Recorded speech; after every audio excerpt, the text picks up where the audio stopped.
시편 7편 8절부터 17절까지 함께 읽습니다. 여호와께서 만민에게 심판을 행하시오니 여호와여 나의 의와 내게 있는 성실함을 따라 나를 판단하소서. 악인의 악을 끊고 의인을 세우소서. 의로우신 하나님이 사람의 심장을 감찰하시나이다. 나의 방패는 마음이 정직한 자를 구원하시는 하나님께 있도다. 하나님은 의로우신 재판장이시며 매일 분노하시는 하나님이시로다. 사람이 회개치 아니하면 저가 그 칼을 가르시며 그 활을 이미 당기어 예비하셨도다. 죽일 기계를 또한 예비하시며 그 만든 살은 화전이로다. 악인이 죄악을 해산하며 자네를 잉태하여 괴유를 낳았도다. 저가 웅덩이를 파 만듦이여 제가 만든 함정에 빠졌도다. 그 자네는 자기 머리로 돌아오고 그 포학은 자기 정수리에 내리리로다. 내가 여호와의 의를 따라 감사하며 지극히 높으신 여호와의 이름을 찬양하리로다. 아멘. 하나님을 사랑하며 하나님을 경외하는 경건의 사람들이 많이 일어났을 때는 그때는 특별히 성경 가운데 이 시편을 참 많이 묵상하고 상고하였습니다. 우리가 과거에 쪽성경이 많이 나왔을 때도 기본적으로 신약 성경에 있는 쪽성경 뒤에는 시편이 함께 달려 있어 왔습니다. 종교 개혁자들이나 청교도들은 시편을 매우 사랑하여 왔습니다. 우리는 어떤 한 가지에 치중하고 빠지는 일이 참 많습니다. 그러나 이 하나님의 말씀 진리는 제가 오래전부터 이야기해 왔던 대로 최소한 기본적인 어떤 양면성을 가집니다. 진리의 양면성, 진리의 긴장관계, 그렇게도 말할 수 있겠습니다. 물론 다이아몬드의 많은 측면처럼 당연하게 하나님의 말씀과 진리는 다면적인 측면도 가지고 있습니다. 그러나 우리가 기본적으로 이해하기 쉽게는 진리의 양면성이다, 그렇게 말하겠습니다. 사람들은 진리가 기본적으로 한 두 가지 측면을 가지고 있다 그러면 이제 자기가 선호하는 측면을 붙잡습니다. 자기가 선호하는 측면만을 붙잡는 경향이 있어요. 그리고 거기에서 좀 더 한 걸음 나아가면 극단적으로는 이단이 되고 그리고 사입이나 미혹하는 거짓 선생들, 거짓의 사람들이 나오고야 맙니다. 성령님 안에서만이 이 진리의 양면성을 조금씩 점점 이해해 가게 됩니다. 그러나 성령님이 아니고 성령님의 도우심과 역사심이 아니고 자기의 머리로서 자기의 논리로서 이 진리 하나님의 말씀 66권을 이해하려고 하는 사람들은 필연적인 함정에 빠집니다. 그래서 이미 오래전부터 벌써 몇백 년 전부터 교회 안에는 자유주의가 들어왔던 겁니다. 자유주의라는 게 있습니다. 자유주의는 기본적으로 하나님의 말씀 안에는 인간의 말과 하나님의 말씀이 뒤섞여 있다. 그런 것이 뒤섞여 있다. 동일하게 마태, 마가, 누가, 요한복음으로 가도 거기에는 사람들이 끼워 넣은 말씀과 주님의 진짜 말씀이 뒤섞여 있다. 그렇기 때문에 잘 골라내서 읽거나 혹은 그것을 진리의 상대주의, 결국은 우리 스스로 판단해야 된다. 이것이 하나님의 말씀인지 사람이 인간적으로 끼워 넣은 건지 판단해야 된다. 뭐 이런 것들이 자유주의입니다. 말하자면 하나님 말씀 66권의 진리의 무호성, 하나님의 말씀이 1.1핵도 변함이 없다는 것을 부인하는 것이지요. 그런데 그런 것이 어디에서 먼저 들어오냐 그러면 신학교에서 먼저 수백 년 전부터 들어왔습니다. 신학교는 주의 종이 되기 위해서 가는 곳입니다. 주의 종이 되기 위하여 수백 년 전부터 신학교를 갔는데, 그런데 성령님이 없이 자기 머리와 사변으로 하나님의 말씀을 이해하고, 성령님의 충만하심은 본질적으로 회개하는 죄인들에게 나아가서 하나님을 사랑하며 경외하는 사람들에게 성령님을 부으시는 겁니다. 왜요? 성령님은 여러 가지 이름으로 불리시는데 때로는 지혜의 신으로 불리우시지만 여호와를 경외하는 신으로 불리우십니다. 그러니 실상 은혜로 성령 충만을 받지만, 예수님의 이름으로 성령 충만 받지만 또 한 측면이 여호와 하나님을 경외하는 사람들에게 성령 충만을 부어주십니다. 그래서 정말 많은 사람이 성령 충만을 구하지만 진실로 하나님을 경외하는 사람들이 드물기 때문에 성령 충만은 구하지만 성령 충만을 별로 받지 못합니다. 별로 받지 못합니다. 우리는 많은 이 하나님의 말씀 진리의 양면성을 접합니다. 예를 들어 진리 양면성 무수하게 많이 있죠.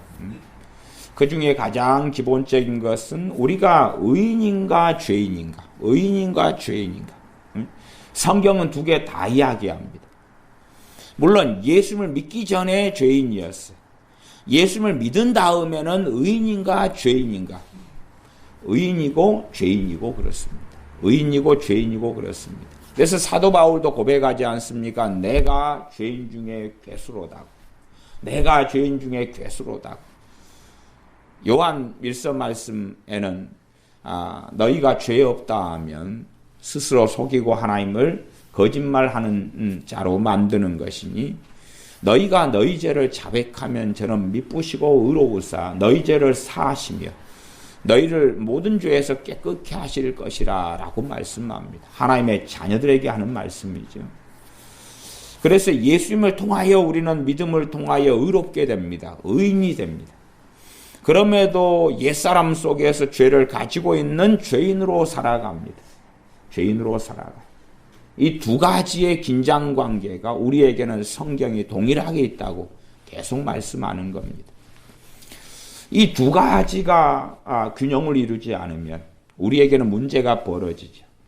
때로는 우리가 주 예수님을 통하여 의인이라는 가르침이 우리에게 정말 필요할 때가 있고, 어떨 때는 우리가 주님을 믿으나 우리가 어떠한 죄인인지를 더 보아야 될 때가 있기도 합니다. 어느 때는 균형을 맞추기 위해서 두 가지의 측면의 말씀 가운데 어느 하나를 더 많이 먹어야 될 때가 있고, 그런 것은 우리에게 함께 존재합니다.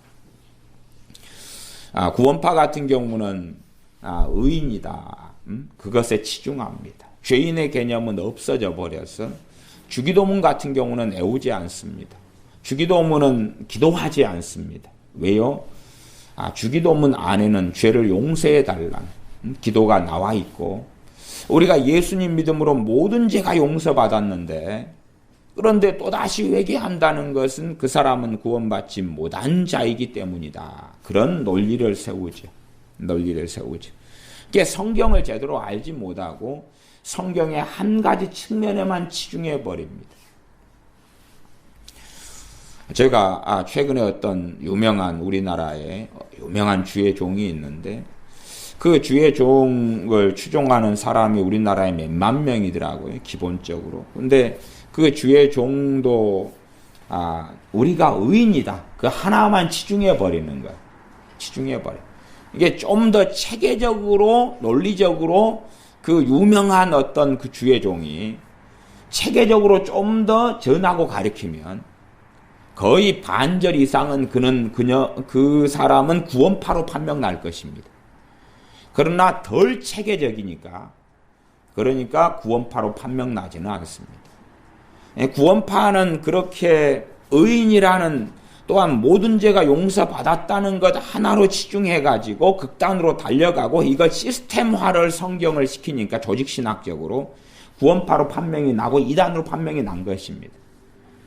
그러나 많은 주의 종들은 사실은 이단 사상에 근접한 것을 의외로 많이 가지고 있으면서 그러면서 그냥 본문 설교만 자기가 원하는 성경 본문만 찾아내서 그것만 읽고 그 가운데만 설교하니까 그리고 시스템화를 시키지 않으니까 사실은 이단 사상에 많은 걸쳐 있어도 그렇게 판명나지 않고 지나가고 그렇게 하고 사람들을 즐겁게 할 때가 많습니다.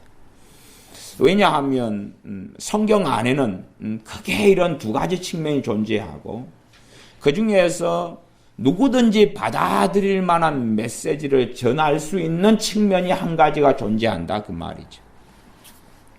예를 들어 상당히 오랫동안 주님께서 우리를 위해 십자가에 달리셨을 때에 우리의 얼만큼의 죄를 위하여 십자가에 달리셨으며 우리가 주님을 믿을 때 우리의 어떠한 죄가 용서받았는가 하는 것에 대한 많은 이해하려는 노력들이 있어 왔습니다. 일단은 진리는 뭐냐 그러면 주님께서 우리의 모든 죄를 위하여 십자가에 달리셨습니다. 모든 죄니까 과거의 죄, 현재의 죄, 나아가서 미래의 죄, 우리가 지을 죄까지도 위하여 십자가에 달리셨습니다. 또한 우리를 모든 죄에서 자유케 하셨는데 또한 모든 죄를 용서하셨는데 그것은 과거, 현재, 미래의 모든 죄입니다. 그러나 그까지만 강조하고 가리킨다면 이단 사상의 한 걸음 발을 딛는 것입니다. 물론 어떨 때는 이것이 굉장히 강조되어져야 합니다. 되어져야 합니다. 그래서 이 극단적인 사람들은 당연하게 말씀 그대로 모든 죄가 사함받았기 때문에 이제 자유로운 방종주의로 흘러가게 됩니다. 그러나 모든 죄가 용서받았기 때문에 우리는 찬양하고 기도하지만 여전히 우리는 많은 죄 가운데 있고 하나님의 말씀은 계속하여 우리에게 회개를 명령합니다. 계속하여 회개를 명령합니다. 요한계시록의 소아시아 7교회에도 핵심적인 주님의 메시지는 회개하라는 것입니다. 라오디아 교회든 에베소 교회든 사대 교회든 회개하라는 것입니다. 회개하라는 것입니다. 이게 두 가지 말씀이 함께 공존하는 거예요. 계속하여 공존합니다. 계속 공존해요. 그러나 하나만 사람들은 붙잡기를 좋아한다. 그 말. 하나만 붙잡기를 좋아해요. 그래서 점점 하나만 붙잡기 좋아하는 사람들에게 미혹은 심화돼 가고 많아져 갑니다. 아주 심화되고 많아져 갑니다.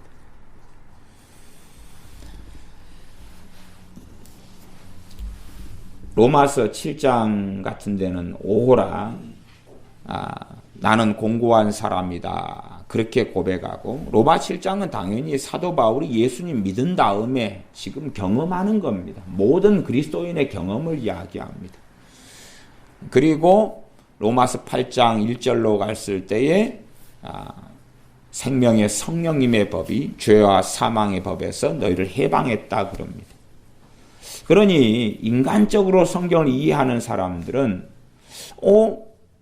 7장 같은 경우는 불신자 때고 8장부터는 그리스도인 신자 때 예수를 믿고 거듭나고 중생했을 때 이야기 이렇게 구분해야지 맞지 않는가 이런 생각을 합니다. 이런 생각. 그러나 로마서 7장에는 당연하게 이 죄의 법 아래 있지만은 마음으로는 하나님의 법을 즐거워한다고 그랬습니다. 어떻게 세상 사람이 불신자가 마음으로 하나님의 법을 즐거워하냐 그 말이죠. 그러나 사람의 논리는 그렇게 생각하지 않는 거예요. 해방됐으면 해방된 거고 안 됐으면 안 된 거지.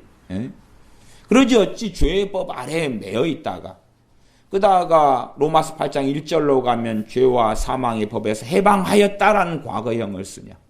그런 논리입니다.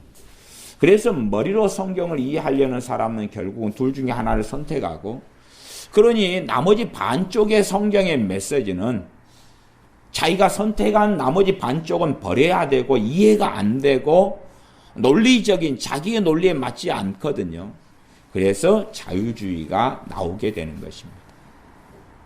그 자유주의와 정상적으로 말씀을 믿는 복음주의와 반으로 짬뽕된 것을 신정통주의라 그럽니다. 칼바르트의 신정통주의, 뭐 이런 것입니다. 이게 정말 바른 것 같은데 뭔가가 짬뽕되어서 들어가고, 그리고 시간이 흘러가면 작은 누룩이 온 떡덩이에 퍼지는 것처럼, 곰팡이가 좀 쓸면 다 가만 방치했을 때 다 쓰는 것처럼, 이 귤이 한쪽이 썩기 시작하면 방치해두면 귤이 다 썩어버려서 버려야 되는 것처럼 그렇게 되고야 맙니다.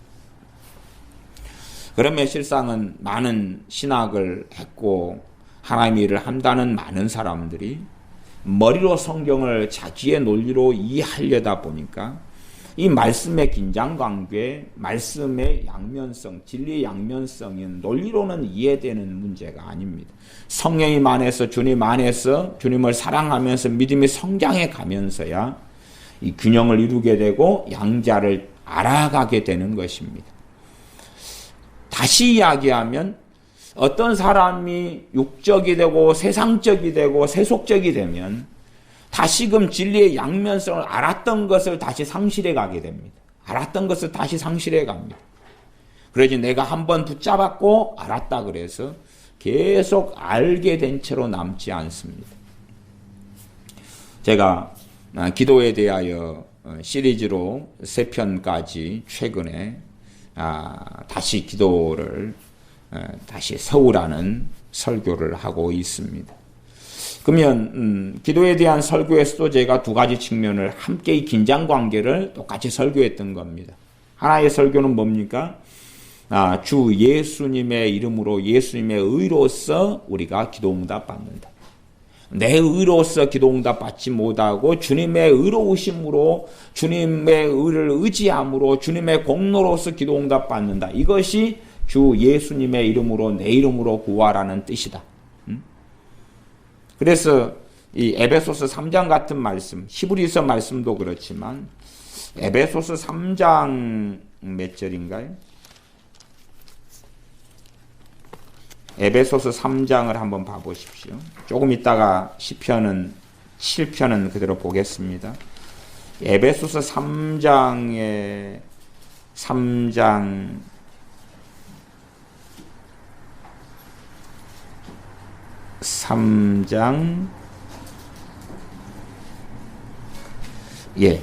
12절이네요. 3장 12절을 읽으면 우리가 그 안에서 그를 믿음으로 말미암아 담대함과 하나님께 당당히 나아감을 얻느니라. 이게 하나님께 당당히 나아가는 것을 얻는데 그를 예수님을 믿음으로 그렇다 그 말. 이게 주님이 아니면 하나님께 당당히 나아갈 만한 의로움과 경건함이 우리에게는 없다는 이야기입니다. 없어요. 하나님께 나아갈 수 있는 것 자체가 그게 기도지요. 그 이유는 오직 주님밖에는 없습니다. 주님밖에 없어요. 그런데 또한 성경은 의인의 간구에 하나님은 귀를 기울이신다고 말씀합니다. 그러지 마음대로 어떻게 살아가는 정욕적으로 자기의 영광을 위하여 살아가는 사람들이 주님의 이름을 빙자하여서 그 무엇을 구한다 해서 이루어지는 것이 아니라는 사실이죠. 하나님께서는 하나님을 경외하는 사람들, 물론 죄인의 기도, 회개하는 죄인의 기도도 얼마가 응답하십니다. 그러나 하나님을 경외하는 사람들일수록 더 풍성하고 더 강력한 기도의 능력을 가지고 있는 것입니다. 그 두 가지, 이것도 긴장관계지. 긴장관계. 이게 잘못해버리면 의인의 간구에 귀를 기울이신다 그러고 거기에서 잘못 가버리면 이제 기도응답 받는 것이 내 의 때문이다 이렇게 생각할 수 있다 그 말. 이 긴장관계를, 이 양면성을 제대로 기도에 대해서도 이해를 해야 된다고 제가 이 시리즈 설교를 하면서도 말씀드리는 겁니다. 내가 아무리 경건해도 그 경건으로 기도응답 받는 게 아니다. 주 예수 그리스도를 믿는 믿음 때문에, 주님의 공로 때문에 기도응답 받는 거다. 계속 말씀드리면서, 그러나 우리가 내 정욕대로나 아니면 내 영광을 위하여 마음대로 살아가면서 기도하는데 그것이 이루어지는 건 아니다. 그러면서 제가 베드로 사도의 말씀을 본문으로 설교하기도 했습니다. 이게 그 두 가지 측면, 그죠? 이게 인간적으로 생각하면 둘 중에 하나는 버려버려야 돼. 하나님에 대해서도 마찬가지 아닙니까? 하나님은 사랑이시라 그랬죠. 그죠? 사랑이시라. 그러나 하나님은 소멸하는 불의심이라. 하나님은 사랑의 하나님이시라. 하나님은 정의의 하나님이시라. 공의의 하나님이시라. 어떻게 쉽게 이해될 수 있느냐 그거지. 주님께서 오심으로 주님께서 첫째는 말씀하시고 아버지의 말씀을 그대로 전하셨어요. 그러니까 구약도 아버지 하나님의 말씀이죠. 그죠? 주님이 오신 다음에 아버지의 말씀은 진리다 그러고 아버지 하나님의 말씀을 계속 증거하셨어요. 그러면 한편으로는 성경은 주님이 오셔서 말씀을 완성하신 거예요. 말씀을 완성하셨어요. 그러면 구약과 신약이 따로가 아니에요. 근데 이제 인본적인 사람일수록 이 진리의 양면성이 이해가 안 돼요. 이해가 안 되니까 신약과 구약이 따로 노는 것처럼 이해가 돼요. 따로 노는 것처럼. 그래서 좀 더 깊이 들어가면 어떤 자유주의 신학자는 뭐라고 주장하냐 그러면 하나님은 구약의 하나님은 공의의 하나님인데 그 아들 예수 그리스도 때문에 하나님께서 공의 쪽에서 사랑 쪽으로 바뀌셨다. 소위 말하면 하나님께서 회개하신 거죠. 그 아들의 십자가 때문에. 그런 이상한 좀 더 깊이 들어가면 뱃속에 또한 신학 사상 속에 그런 것을 지니고 있는 자들도 있습니다. 하나님은 구약에서부터 사랑의 하나님이셨고 그러나 그 사랑은 진리 안에 주 예수 그리스도 안에서의 사랑을 이야기합니다. 복음 안에서의 사랑이 항상 본질이죠. 항상 본질이에요. 물론 하나님께서는 이 산상수훈에 말씀하신 것처럼 악인과 선인에게도 해를 비치시고 비를 주시는 그 사랑, 다시 말하면 일반 은총, 일반 은혜를 베푸시는 것이 당연히 있다는 것까지는 우리가 다 압니다. 시편 이 본문을 우리가 8절부터 읽었습니다. 8절부터. 그러면 시편 7편 8절부터 제가 읽어가면 여호와께서 만민에게 심판을 행하시오니 여호와여 나의 의와 내게 있는 성실함을 따라 나를 판단하소서. 지금 신약과 구약은 하나다 그랬어요. 하나. 그렇죠? 하나예요. 이 말씀이 하나예요. 말씀이 하나. 그래서 말씀이 66권 요한계시록으로 완성되었다. 그럼 완성되었다. 그러니까 어떤 어리석은 사람들은 이제 신약만 보면 구약을 통달해 버린다. 그건 거짓말이죠. 거짓말. 구약은 구약대로 필요하고 신약은 신약대로 필요한 거예요. 다 필요한 거.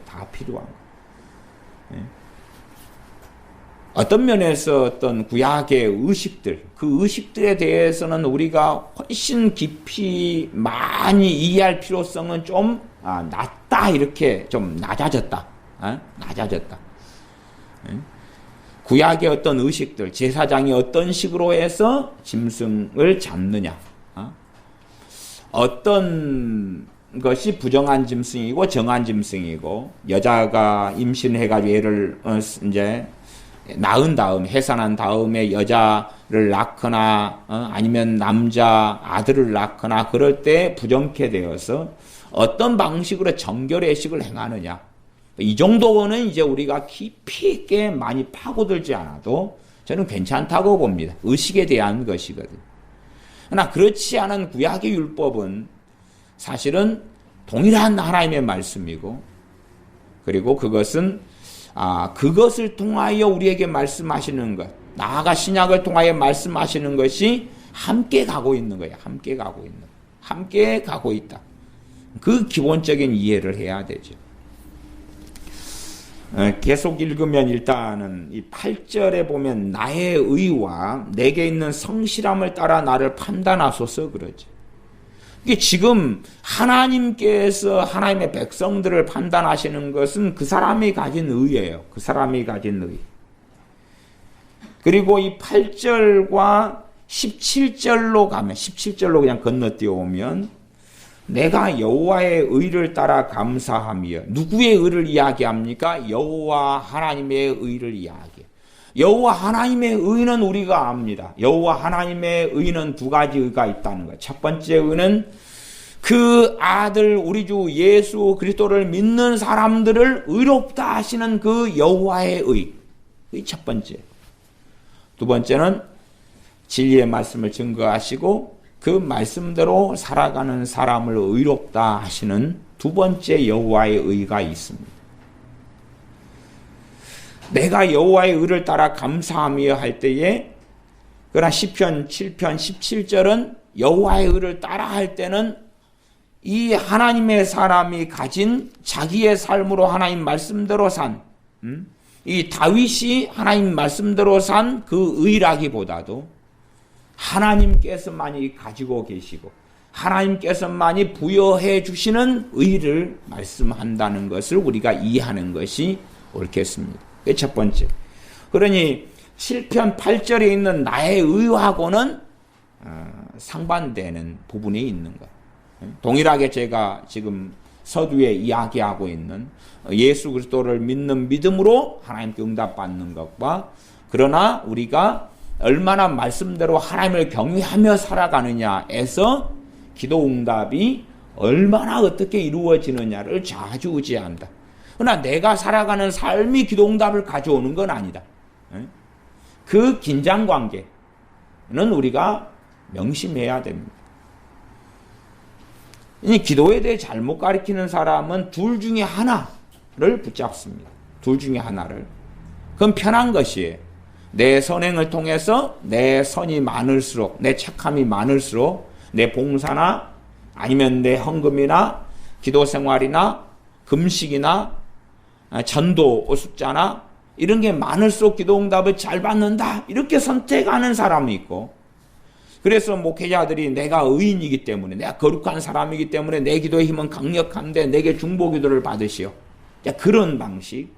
또 하나는 주님의 이름으로만 기도하면 되니까 주님의 이름으로 예수님의 이름으로 기도합니다. 아멘만 뒤에 붙이면 돼요. 아멘만 붙이면 되고 그러면 당신들이 무엇이든지 구하는 것을 받습니다.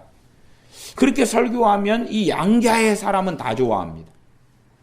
나는 이쪽 메시지가 마음에 들어. 그냥 열심히만 많이만 기도하면 돼.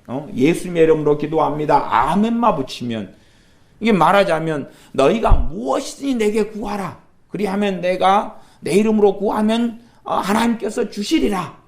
그것만 강조해서 막 설교하면 마음에 기쁨이 온다 그 말이에요. 아멘 아멘. 더 열심히 구하라. 찾으라. 문을 두드리라. 더 열심히 하십시오. 아멘 아멘. 그렇게 해서 선택하는 부류. 또 한 부류는 내가 의로운 기도를 하면 돼. 의인의 기도를 하면 돼. 그러니까 이타적인 기도를 하면 되니까 중보 기도를 많이 해버리면 이게 의인의 기도 아니야. 그러면 내 어떤 것을 응답해 주실 거야. 이 양자로 딱 가버리는 그런 측면들이 아주 많이 존재해 옵니다. 이 진리의 양면성이란 주님을 믿으면서 우리가 새 사람이 되죠. 거듭났죠. 거듭났어요. 그러나 성경에는 또한 로마서 등에는 옛사람을 벗어버리라 그러죠. 그러니까 내가 새 사람이 되었다는 것과 옛사람 속에 머물러 있다는 두 가지를 성경 계속 이야기해요. 때로는 이 진리를 전해야 되고 때로는 이 말씀을 전해야 되는 거예요. 두 양자가 다. 양자가 다 우리에게 필요한 거예요.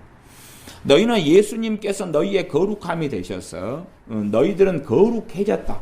그래서 거룩해진 예수를 믿은 사람들을 거룩해진 사람들이다. 그래서 성도라고 부릅니다. 성도. 예수님을 믿은 사람들이 예수님을 통해서 거룩해졌다. 깨끗함을 얻었다. 성도. 그러나 또한 말씀은 거룩해져라고 말씀하죠. 거룩해져라고 말씀. 거룩해져라고.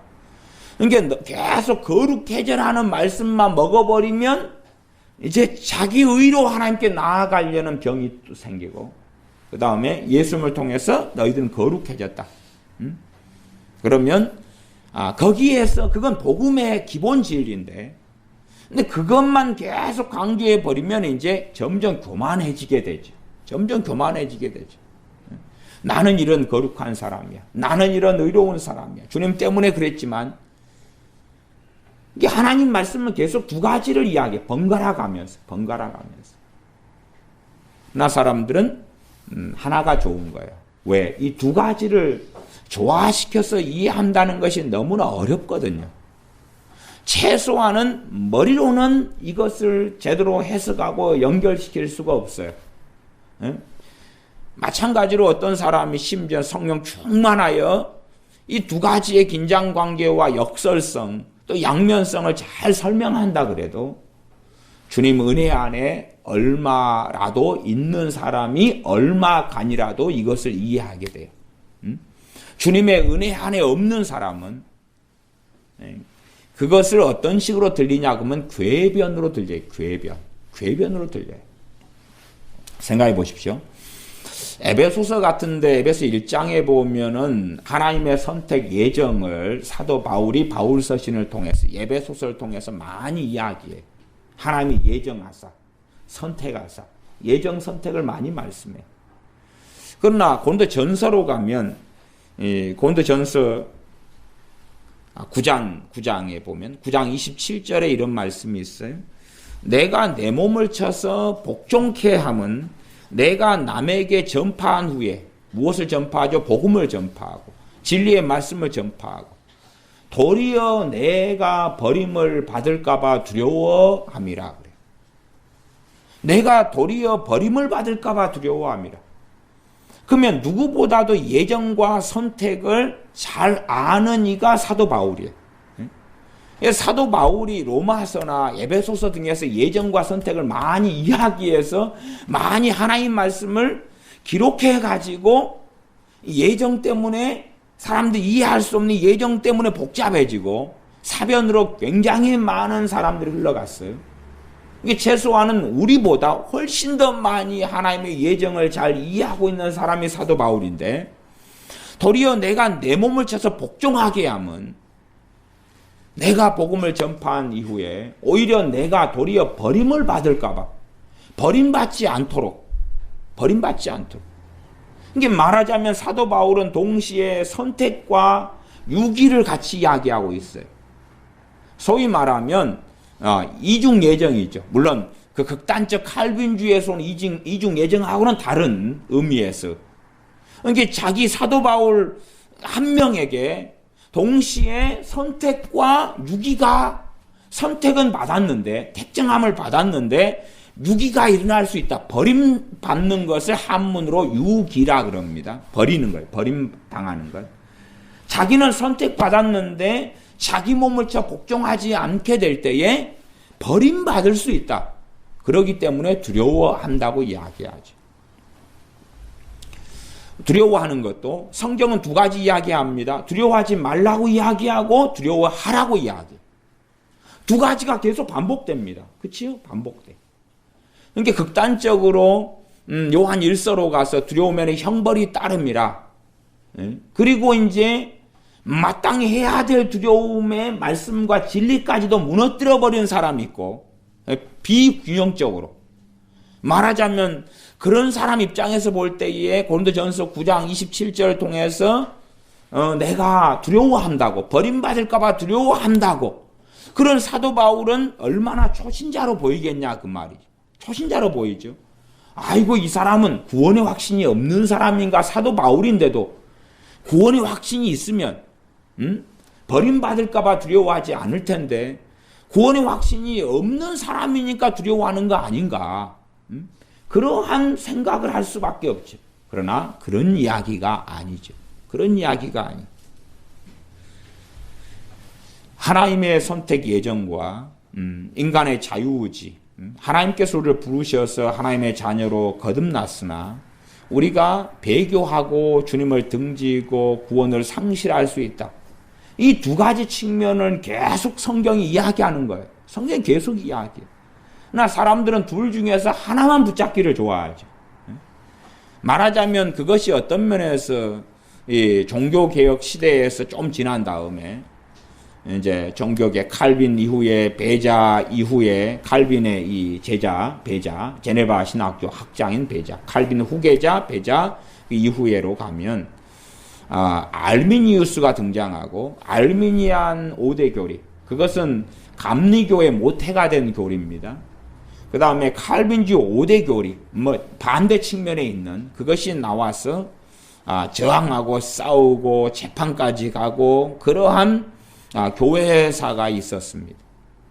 그러면 알미니안 5대 교리에 중심되는 건 뭐냐 그러면 인간의 자유의지예요. 인간의 자유의지. 그다음 칼빈주의의 중심에는 그 5대 교리로서 이야기할 때 하나님의 절대 주권, 절대 주권으로 가면 하나님의 결정론, 예정론 이런 거, 예정론, 하나님의 예정, 절대 주권을 통해서 전능하신 하나님께서 모든 걸 정해 놓으셨다.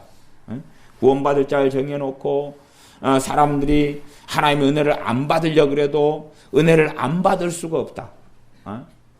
말하자면 불가항력적인 은혜. 극단적 칼빈주의는 하나님의 은혜에 우리가 저항할 수 없다. 저항할 수 없다. 우리가 아무리 은혜를 안 받으려고 해도 은혜를 받을 수밖에 없게 하신다. 누구에게요? 선택받은 사람에게. 모두 다가 아니라. 자, 그 다음에 알미니아는 가항적 은혜. 내가 은혜를 받고 싶으면 받고 말고 싶으면 마는 거다.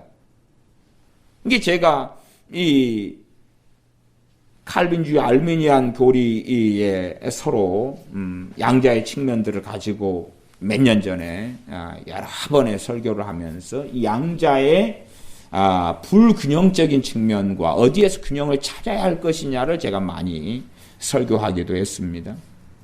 그러면 둘 다 성경적이에요. 그렇죠? 불가항력적 은혜도 성경적이고 가항적 은혜도 성경적입니다. 둘 중에 하나를 선택한 것이 잘못된 것이.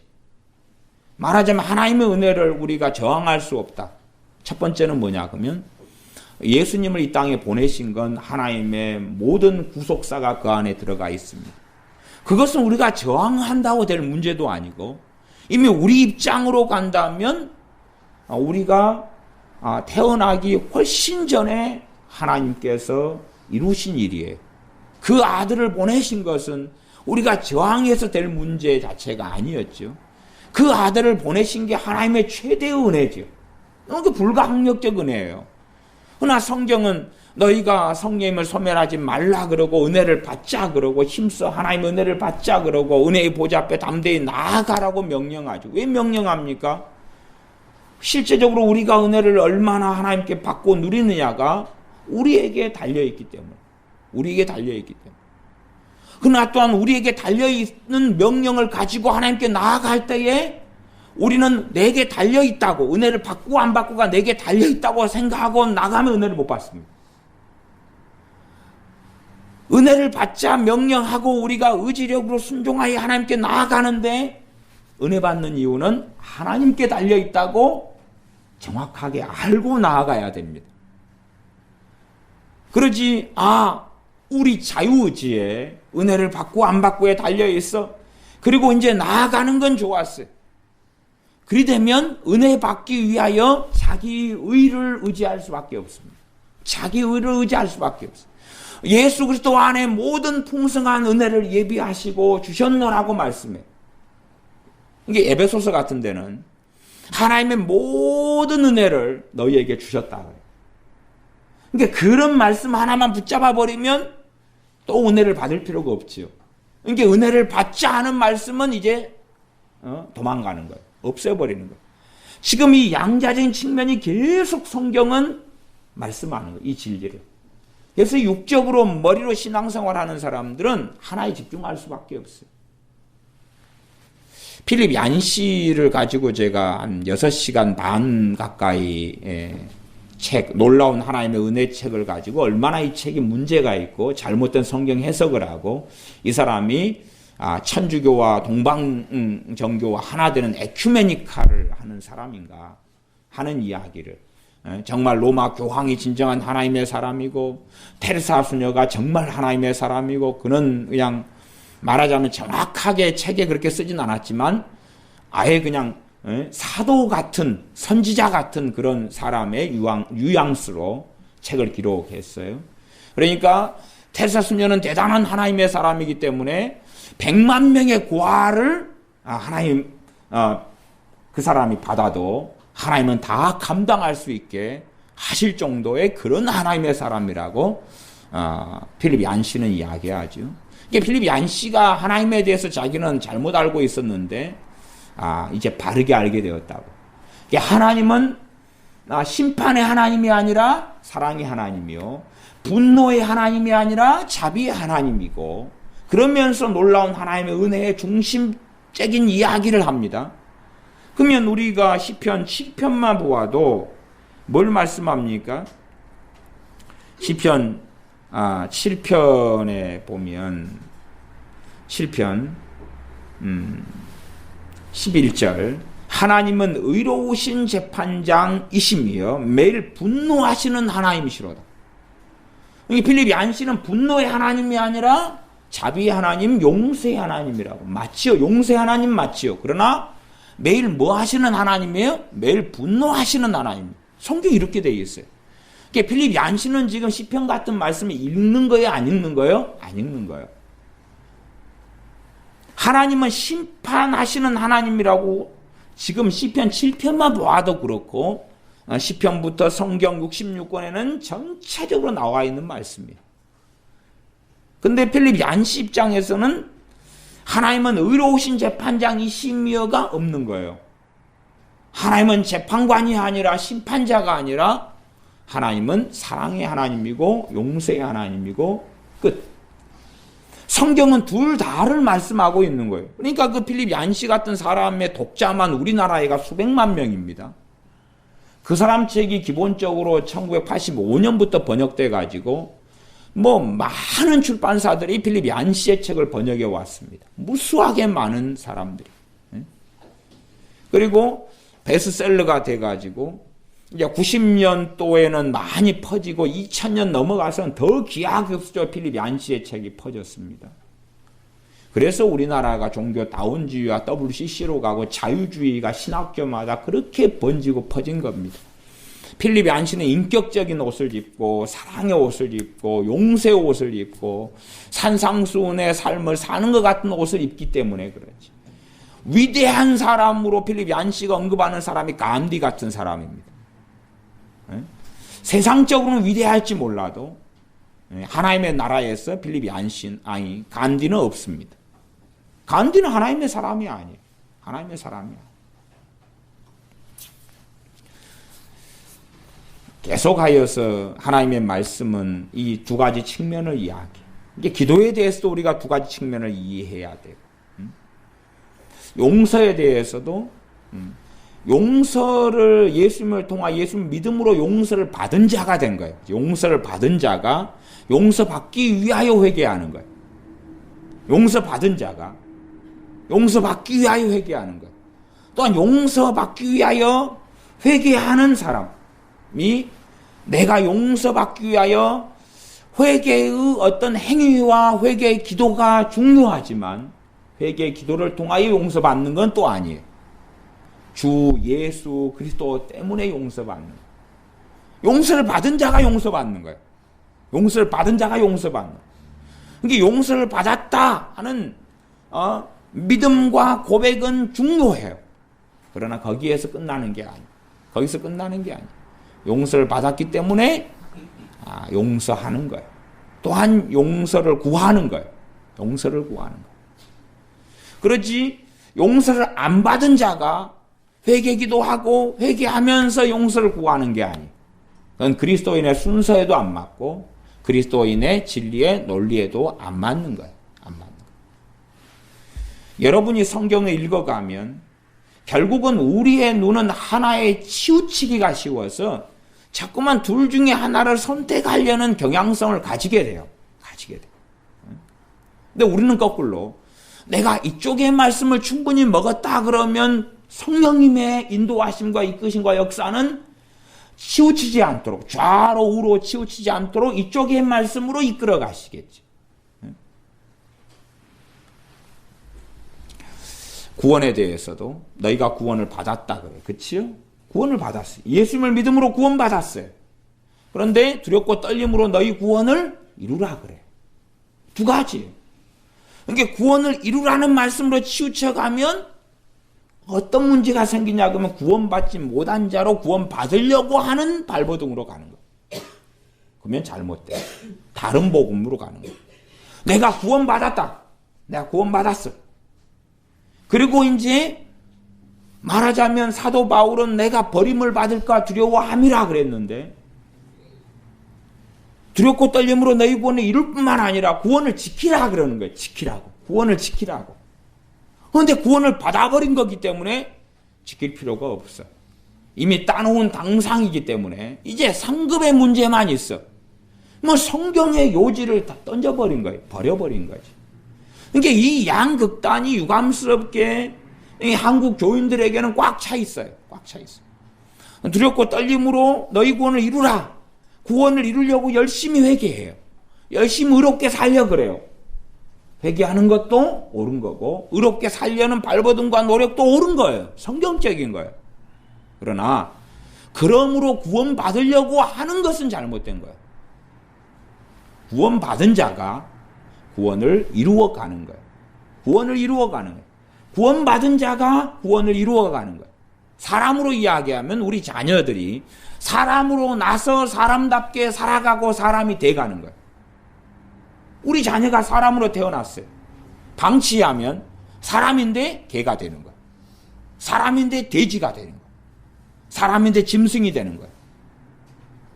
그래서 간혹 가다가 뉴스나 신문이나 미디어에서 나오지 않습니까? 그 어느 아프리카 밀림 같은 데나 이런 데에서 자녀 아이가 버림을 받거나 아니면 버려졌는데 뭐 여행을 갔다가 이제 어린아이 데리고 여행 갔는데 부모가 그냥 뭐 사자한테나 죽고 아이가 하나 살아남았는데 늑대가 데려가서 키운 거예요. 그러니까 얘가 한 17살이나 12살이나 뭐 발견되는데 얘가 늑대인 줄 아는 거예요. 늑대인 줄 아는 거예요. 그런 늑대인간. 그래서 나온 게 늑대인간 모티브고 늑대인간 소설이고 뭐 그런 것입니다. 그런 걸 모티브로 해서. 타장 같은 경우도 뭐 상당히 연결되죠. 원숭이 속에서 사나요? 원숭이 흉내를 하면서 아하 그거 타고 가는 거죠. 그다 사실은 그거 잘못하면 끊어져서 뚝 떨어집니다. 그렇게 사람으로 태어나지만 사람답지 않게 될 수가 있는 거예요. 우리가 예수님을 믿음으로 하나님의 형상을 받았어요. 신의 성품에 참여했어요. 신의 성품을 받았는데 또 참여했는데 신의 성품을 이루어 가야 되는 거죠. 주 예수 그리스도의 성품을 이루어 가야 되지. 주님을 닮아가야 되지. 주님의 사람으로 태어났는데 주님을 닮아가는 거예요.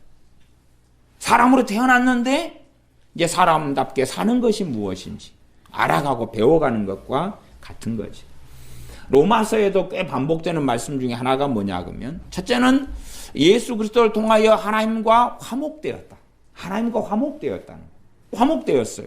복음입니다. 복음이 얼마나 중요한 내용입니까? 주님께서 화목제물이 되셨습니다. 화목되었어요. 그 다음에 하시는 말씀은 너희가 화목되었은즉 하나님과 화목하라 하나님과 화평하라 그럽니다. 그러니까 두 가지 측면이에요. 그래서 이 로마서 강해하는 목회자들은 로마서 이 두 가지 측면이 꽤 나와 있어서 둘 중에 하나만 선택합니다. 왜? 논리적으로 두 개를 갖다가 연결하기가 어렵거든. 어려웠어. 사람의 이 이성적으로는 둘 중에 하나예요. 하나. 둘 중에 하나. 하나님과 화목되었으면 화목할 필요가 없는 거예요. 이미 된 거니까. 된 거니까 화목할 필요가 없다. 그래서 화목되었다는 설교만 계속 하는 거예요. 또 한 부류는 화평을 이루라. 화목하라만 메시지를 맞춰요. 화목하라는 우리의 행동에 자꾸 초점을 맞추는 거고 화목되었다는 것은 우리 주 예수 그리스도께 초점을 맞추는 거예요. 성경은 둘 다를 계속 이야기해요. 둘 다를 이야기해요. 우리가 하나님과 화목하라. 그렇게 이제 설교를 해요. 근데 성경은 어떤 흐름이냐 그러면 너희가 주 예수 그리스도를 통하여 하나님과 화목되었은즉 화목된 자로서 하나님과 화목하라, 화평하라, 평화하라 그런단 말이에요. 그러니까 우리가 평화하고 평화하는 하나님과 화평하는 노력 속에 들어가야 되는데 그게 가능한 이유는 예수님을 통해서 하나님과 화목되었기 때문에 그것이 주 예수님의 이름으로 하나님께 나아간다는 의미라고 제가 설명한 거지. 그렇지 주님을 빼고 하나님과 화목되려는 어떠한 발버둥도 그것은 오히려 주님으로부터 하나님으로부터 화목되기는커녕 더 멀어지는 거지. 우리가 하나님과 화목하려면 화목하라는 가장 기본적인 내용 안에는 당연하게 주 예수님을 통하여 우리가 하나님과 화목됐다는 것을 믿는 것이 첫 번째고, 믿는 게 첫 번째고, 그다음 두 번째는 화목하라는 것은 하나님을 경외하고 말씀에 순종하며 주님을 따르는 길을 걸으라는 거지. 주님을 따르는 길을 걸으라는 것. 주님을 따르는 길을 걸으라는 것. 예수를 믿는 사람들이 잘못 시간이 흘러가다 보면 자꾸만 주님은 사라지게 돼요. 주님은 사라지게 돼요. 주님의 십자가를 수십 년 전이나 10년 전, 5년 전에 예수를 믿을 때만 주님의 십자가를 생각하고 시간이 흘러가면 주님의 십자가는 온데간데 없는 사람들이 많아요. 여러분이 사실은 바울 서신들은 쉬운 서신들이 아닙니다. 그러니까 어떻게 할 때는 쉽게 느껴지냐 그러면 진리의 한 측면만 가지면 쉽게 느껴져요. 진리의 한 측면은 뭐냐 그러면 신학적으로는 그것을 신약 윤리다 그래요. 물론 성경 윤리가 아닙니다. 이게 신학이 그래 잘못된 거예요. 성경을 구약 윤리라 그래요. 여러분이 고등학교 때 과거에는 윤리 과목이 있었는데 요즘에는 잘 모르겠어요. 윤리. 그 전에는 도덕 이랬죠. 바른 생활. 그런데 하나님 말씀은 윤리입니까? 윤리 아닙니까? 윤리 아닙니다. 신학교 가면 신학대학원 가면 신약윤리, 구약윤리를 가리키는데 하나님 말씀 윤리가 아닙니다. 윤리 가지고는 형벌이 있습니까? 없습니까? 형벌이 없습니다. 윤리 가지고는 형벌이 없어요. 도덕 가지고 무슨 형벌이 있습니까? 벌금은 나올지 모르겠어요. 그러나 그것 가지고 윤리를 어겼다고 지옥에 보내는 건 아니다 그 말. 그러나 하나님의 말씀은 윤리의 문제가 아니고 의의 문제고 죄의 문제고 악의 문제고 선의 문제고 그런 거지요. 근데 신학에서는 많은 신학자들은 어리석게 그것을 윤리의 문제로 만들어 버린 거죠. 어쨌든 간에 신약 성경 읽을 때에 섬겨라, 구제하라, 겸손하라, 복종하라, 사랑하라 그것만을 읽어버리면 우리는 잘못된 윤리 속에 들어가 버리는 거예요. 그렇게 볼 때에 바울 서신들은 쉽게 보이는 거예요. 성경이. 결론만 뽑아내면 성경이 쉽게 보이는 거예요. 쉬워요. 요한 사도가 우리가 하나님을 사랑하는 것은 그가 먼저 우리를 사랑하셨음이라고 말씀해요. 다시 말하면 당연히 우리가 하나님을 사랑하는 그 이유는 하나님께 사랑하셨기 때문이라고 말씀하는 거고 나아가서는 우리가 사랑할 수 있는 원천과 근원이 하나님이 사랑하신 건 실제적인 사랑이니까 그 사랑이 너희 마음에 부음바 되면이 그 사랑이 너희 마음에 예수 그리스도를 믿음으로 부어졌다. 그러니 너희는 사랑의 삶을 사는 게 가능하다. 그러면 믿는 사람 가운데 사랑의 삶을 사는 것이 가능한 사람이 있고 가능하지 않은 사람이 있을 거예요. 이게 말씀으로 한다면 모든 믿는 사람이 사랑의 삶을 사는 것이 가능해져야 되는 거예요. 왜? 사랑이 부어졌으니까. 그럼 부어졌으면 여기가 충만해졌을 거 아니에요, 사랑이. 하나님의 사랑이 부어졌으니까 충만해졌을 거 아니에요.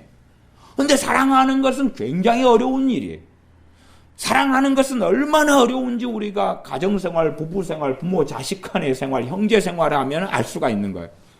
사랑이 이렇게 어려웠던가? 어렵죠. 너무 어렵죠. 사랑이 부어졌는데 사랑해라. 그리고 실제로 성경은 특별히 요한 1서라든지 야고보서 같은 경우는 형제 간의 그리스도인들 간의 사랑입니다. 그리스도인들인 형제를 사랑하지 않는 문제, 못하는 문제, 심지어 미워하는 문제, 고린도전서는 시기하고 질투하고 분쟁하고 파당을 나누고 재판하고 이런 문제를 책망을 많이 해요. 우리가 사랑해야 되는데 사랑하는 게 가능한 것은 하나님의 사랑을 받음으로 그렇고, 그 하나님의 사랑은 내가 지금 받는 측면도 있고 이미 예수를 믿을 때에 받아버린 것도 있고 그런 거예요. 예수를 믿을 때 그 사랑은 부어졌는데, 그러나 우리가 그 말씀과 그 진리에 주목하고 아멘하고 나아갈 때 그 받은 그 사랑이 역사하고 드러나고 나타난다고 이해하는 게 좀 더 맞을 거예요. 그러나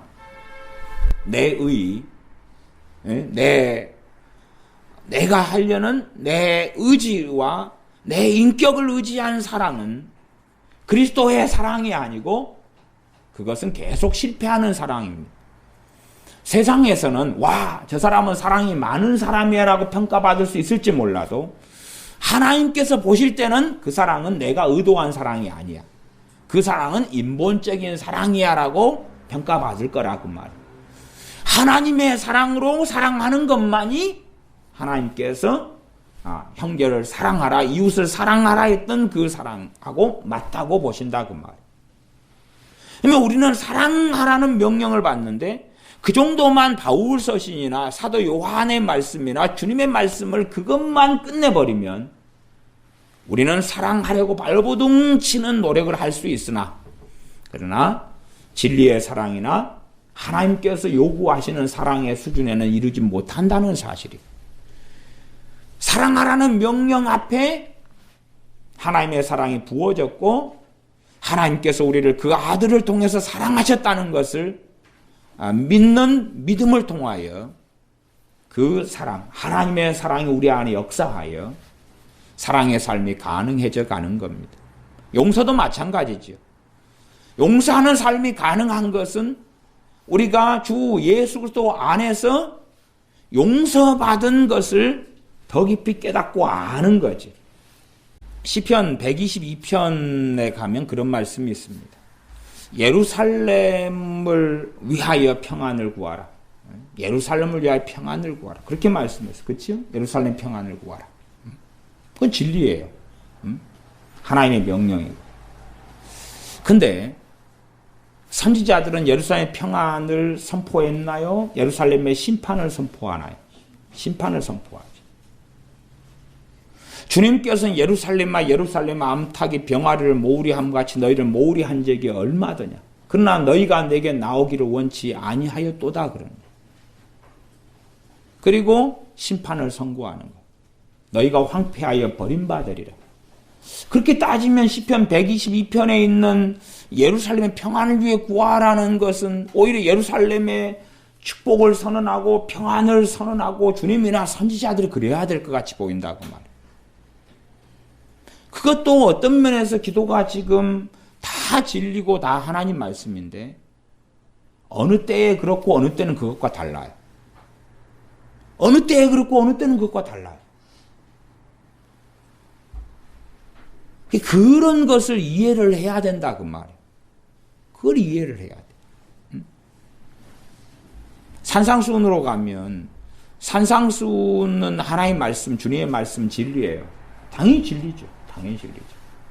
그러나 산상수훈의 극단성이 존재하는 극단성이 존재해요. 원수를 위하여 기도하라. 진리고 순종해야 돼. 순종해야 돼. 근데 시편으로 가면 그 원수에 대한 기도가 상당히 우리가 생각하는 이해와 달라버리는 것이 많아요. 시편에서는 원수에 대하여 저주와 심판을 기도하고 선언하고 있어요. 말하자면 제가 요한계시록의 최고의 믿음의 사람들 이야기를 간혹 해요. 요한계시 6장에 보면 7인 가운데서 5번째 인해 사건에서 최고의 믿음의 사람들은 주님 때문에, 주님의 복음 때문에 순교당한 사람들이죠. 순교당한 사람들이 천국에 가서 기도를 하는 거예요. 어떤 기도를 하냐 그러면 요한계시록 6장 9절부터 제가 읽으면 다섯째 인을 떼실 때에 내가 보니 하나님의 말씀과 저희의 가진 증거를 인하여 죽임을 당한 영혼들이 제단 아래에 있어. 천국의 제단이죠. 하나님 보좌 앞이죠. 큰 소리로 불러 가로되 거룩하고 참되신 대주제여 땅에 거하는 자들을 심판하여 우리 피를 신원하여 복수하여 보복하여 주지 아니하시기를 어느 때까지 하시려나이까. 이게 천국에서 순교한 주님의 말씀과 그리고 하나님의 말씀과 그들의 증거, 복음의 증거, 주 예수를 그리스도를 믿는 그 증거로 인하여서 죽임을 당했어요. 순교당했죠. 근데 천국에 가가지고 보복해달라고, 심판해달라고, 언제쯤은 해주실 거냐고 하나님 앞에 탄원하고 있어요. 누가복음에도 불의한 재판관과 가난한 과부의 이야기로서 뭘 이야기하시냐 그러면 저희에게 오래 참으시겠느냐? 오래 참으시지 않고 심판하실 거라. 그것이 나와 있는 게 그 과부의 불의한 재판관에 대한 탄원으로서 주님께서 비유하시는 거예요. 낭망치 말고 기도할 것을 비유로 하여 가라사대 그면서 택하신 자들의 원한을 속히 갚아 주시리라 그러는. 그래서 제가 산상수훈의 극단론에 빠지면 말씀은 다 필요해서 균형과 조화를 이루고 있는 거예요. 균형과 조화를 이루고 있어요. 산상수훈을 통해서 많은 이단들이 나와서 많은 미혹하는 거짓 선생들이 일어났어요. 구약의 율법은 하나님이 주신 거예요. 율법을 이용해서 복음과 율법을 혼합해버리는 혼합주의자들은 너무 많이 일어났고 그래서 다른 복음으로 쫓아가게 된 교회가 갈라디아 교회였다고 말이에요. 율법을 다시 끌고 들어와서 예수님을 믿을 뿐만 아니라 율법도 함께 지켜서 너희들의 의를 함께 가져야지만이 구원을 받을 것이다. 천주교도 마찬가지. 우리의 의가 얼마 있지만 예수님의 말씀, 하나님 말씀 순종함으로 우리의 의가 얼마가 있는데 이것만으로는 구원받지 못한다. 그래서 구원을 도와주시러 주 예수님이 오신 것이다. 그러면 우리가 하는 걸로는 구원을 완성하지 못한 건데 주님이 오셔서 구원을 완성하신 것이니까 우리 의 플러스 예수님을 믿는 믿음이 결합하여서 구원이라는 열매를 만든다. 그것이 천주교 신학의 중심 모티브입니다. 그래서 걔네들은 초에 불을 피워요. 이게 뭐냐 그러면 자기의 거룩하고 경건한 행위입니다. 그러므로 하나님께 상급을 쌓는 거예요. 자기 의라고 보는 거죠. 헌화하는 거예요. 마리아상 앞에. 마리아상을 세우는데 돈을 내서 마리아상을 세워요. 그것이 하나님 앞에 거룩한 공로로 그들은 이해하는 거예요. 절대 구원은 그렇게 이룰 수 없습니다. 우리가 예배당 건축을 몇 개 함으로 구원받는다. 전도를 얼마 함으로 구원받는다. 그렇게 생각한다면 그 사람은 이미 그리스도에게서 끊어지고 떨어진 자라고. 그것은 갈라디아서 5장이 선언하고 있는 것입니다. 율법의 행위로서 구원받아보려 하는 사람들은 그리스도에게서 끊어지고 떨어진 자로다. 이게 사람들은 이 진리의 양면성을 자꾸 이해하려고 하지 않습니다.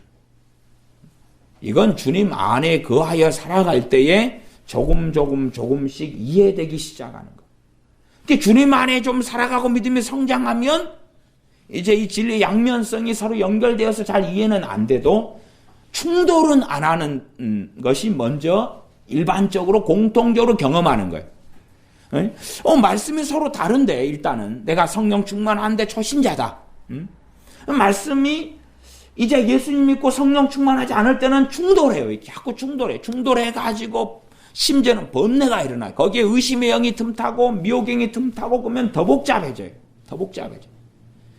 그런데 내가 은혜를 받으면 이게 서로 연결은 잘 안 되는데 충돌을 안 일으키고 성령의 역사하심이 때로는 이 말씀으로 때로는 이쪽 측면의 말씀으로 계속 번갈아 가면서 역사하시는 걸 경험해요. 그리고 더 이제 믿음이 성장해 가면 이 어떤 진리의 양면성이 점점 서로 연결돼 가면서 이해돼 가고 그리고 말씀을 알아가기 시작하죠. 어느 때에는 사랑의 하나님이고 어느 때에는 공의의 하나님이라는 것을 이해하고 아는 거예요. 어느 때는 심판의 하나님이시고 어느 때는 징계의 하나님이시고 어느 때 용서하시는 하나님이시다는 것을 알아가는 거예요. 그것은 성령님의 역사하심으로만 어느 때 어느 사람 심지어 내게 대하여 알 수 있는 거예요. 알 수 있는 거예요. 그러나 인본적으로 이해하면 하나님께서 심판의 하나님으로 역사하시는데 사랑의 하나님, 용서의 하나님을 갖다 들이대고 하나님께서 용서의 하나님으로 역사하시는데 심판과 징계의 하나님으로 들이대버리면 안 맞는 거죠. 일단은 우리는 우리에게 가장 아름답고 보암직하고 먹음직스러운 것을 들이댈 때는 많습니다. 항상 내로남불이기 때문에 우리의 이 육체의 본성이 내로남불이어서 내게 좋은 것을 자꾸만 끌어당기는 경향성 우리에게 존재해요. 물론 어떤 사람들은 안 그래요. 어떤 사람들은 일단은 복음의 진리를 잃어버린 채에 율법주의 속에 들어가고 행위 중심에 빠져버려요. 자기 의 속에 빠져버려요. 자기 의를 가지고 구원받아야 되겠는데 자기 의가 없거든요. 맨날 죄만 짓고 죄와 싸우다가 실패하고 넘어지고 그러니까 자책하고 정죄하고 자포자기하고 포기하고 쓰러지고 항상 죄책감, 정죄, 수치 가운데 머물러서 나는 구원받지 못해요. 그리고 머물러 있기도 하지. 구원받는 이유는 주 예수 그리스도를 믿음으로 그러는 거예요. 그리고 그 예수님을 통하여 하나님의 사랑을 체험하고 받는 거예요. 이게 사람들이 하나님의 사랑에 대해서도 자꾸만 어떤 이해를 가지냐 그러면 하나님의 사랑을 내가 현실적으로 받는 것을 하나님께 요구를 자꾸 해요. 그러나 그 요구가 기본에서 어긋나면 그 요구는 이루어지지 않습니다. 말하자면 하나님이 날 사랑하시면 내 가정을 화목하게 만들어 보십시오. 하나님이 날 사랑하신다면 기도에 이것저것 응답해 보십시오. 하나님이 날 사랑하신다면 지금 성령 충만을 부어 보십시오. 하나님이 날 사랑하신다면 내 재정 문제를 해결해 보십시오. 하나님이 날 사랑하신다면 내 자녀를 이렇게 아름답게 해 보십시오. 그런 요구를 하지만 그러나 내가 그 예수 그리스도를 통한 하나님의 사랑을 지금 받아들이고 믿고 있지 않다면 현실적으로 그렇게 요구하는 사랑은 받을 수 없다는 사실이죠. 알 수 없다는 사실이죠. 복음 안에서 사랑을 믿고 누리고 살지 않는다면 그리고 현세적인 그 사랑만을 구하는 사람에게 그것을 채워준다면 그 사람은 자기의 이름으로 하나님께 나아가게 되는 어리석음으로 들어가게 됩니다. 하나님의 사랑을 우리가 때로 가난하고 천덕꾸러기가 되고 명예가 없고 성공이 없고 이 땅에 영광이 없고 이 땅에 볼품 없어도 하나님의 사랑을 내 의가 아니라 주 예수 그리스도를 통한 그 사랑을 내가 받아들여야 되고 믿어야 되고 현실적으로 그 사랑을 우리가 누려야 합니다. 거기에서 출발하는 거예요. 그리스도인은 거기서 출발하는 거예요. 주 예수 그리스도를 통한 하나님의 사랑이 이상적이고 몽상적이고 막연하고 이론적이다면 그 사람은 제대로 주님을 통한 하나님의 사랑을 안 믿는 사람, 받아들이지 않는 사람이죠. 심지어 주님의 사랑을 전하는 게 일단은 주 예수 그리스도를 통한 하나님의 사랑을 전하는 게 복음의 핵심에 들어가지요. 복음의 핵심이죠. 주님이 오심으로 당신들을 위하여 십자가에 죽으셨노라고. 당신들의 죄를 위하여 그 아들이 십자가에 죽으셨노라고. 그러면 우리가 하나님의 사랑을 우리는 거부하고 거절할 때가 많습니다. 하나님의 사랑을 거부하고 거절할 때가. 우리의 변화의 원천도 하나님의 사랑에 있습니다. 근데 하나님의 사랑을 왜 거절하고 거부하냐 그러면 내가 스스로 자격을 만들어내려고 그러기 때문에 그렇습니다. 하나님의 사랑을 받을 자격을 내가 만들어내야 되겠다는 거예요.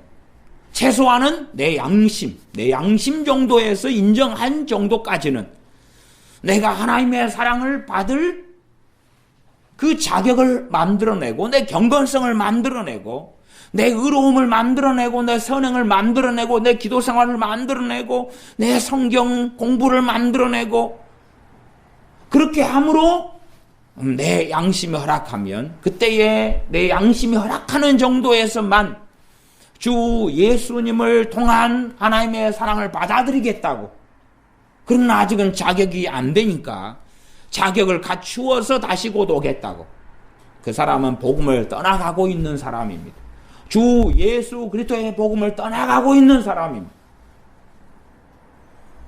주 예수 그리스도를 통한 하나님의 용서, 죄의 사함, 구원, 하나님의 자녀로 만들고 하나님의 자녀로 부르신 것, 주 예수님을 통한 선택, 주 예수님을 통한 예정을 우리는 아멘하고 받아들여야 됩니다. 우리의 많은 죄가 우리를 정죄하고 우리의 많은 죄가 우리는 자격이 없다고 부르짖을지라도 그것이 주님을 모욕하지 않는 것이고 하나님을 조롱하지 않는 것이고 하나님께 순종하는 첫걸음입니다.